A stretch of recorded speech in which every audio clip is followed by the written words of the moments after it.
Here's 3 massive ways that people sabotage their goals. I'm guilty of doing all 3 of these, and chances are you are too. Stick with me, let's go. Joining us is my man, Gianluca Nye, takes entrepreneurs on a journey to grow their business. He has done over $75 million in revenue.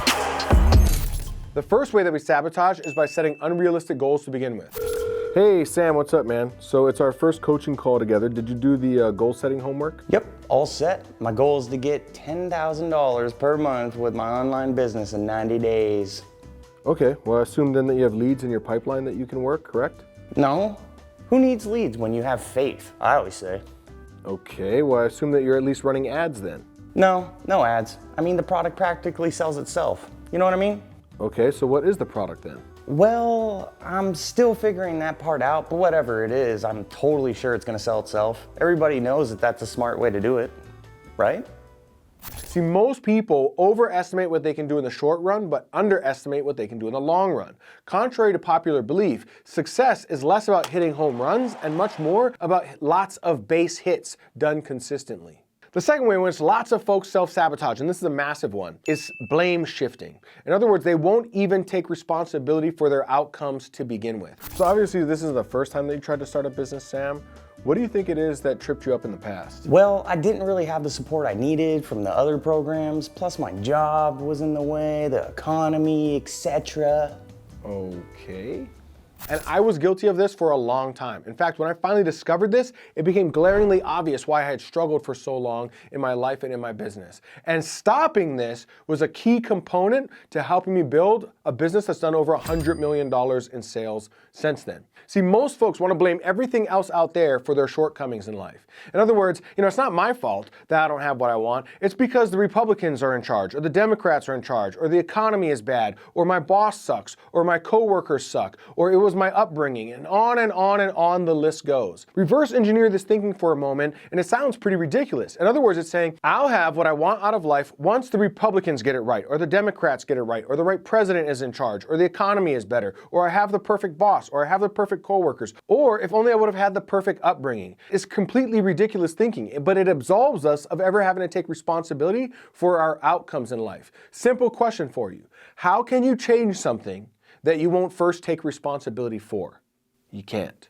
And the third way that people self-sabotage is by projecting other people's values on themselves. So Sam, you mentioned that you love doing anything that has to do with cars. Why not just start a business that's going to revolve around the thing that you already find inspiring? Yeah, but everybody knows it's better to start a business that serves the masses. That's what my Uncle Joe says anyway. Here's what I mean.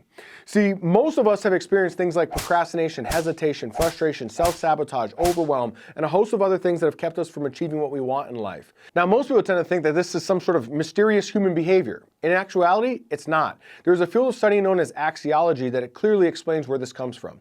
Through axiology, we can observe that every human being has a hierarchy of values. The things that we value most in life, down to the things that we potentially don't value at all. When I'm talking about values, I'm not talking about social idealisms, things like honesty, integrity, fairness, justice. Those are social ideals. What I'm talking about is that every morning that you and I wake up, there's the things that we value in our life and that we're going to accomplish, and the things that we value so little we might not even think about those things. For example, the mom who has a high value on raising her children, first thing she's going to think about in the morning is the children's education, the children's welfare, their after-school programs, these sorts of things. The person who has a high value on bodybuilding, they're going to wake up in the morning and the first thing they're going to think about is the gym, packing the gym bag, making sure they're getting their proper macros in, and all of these sorts of things.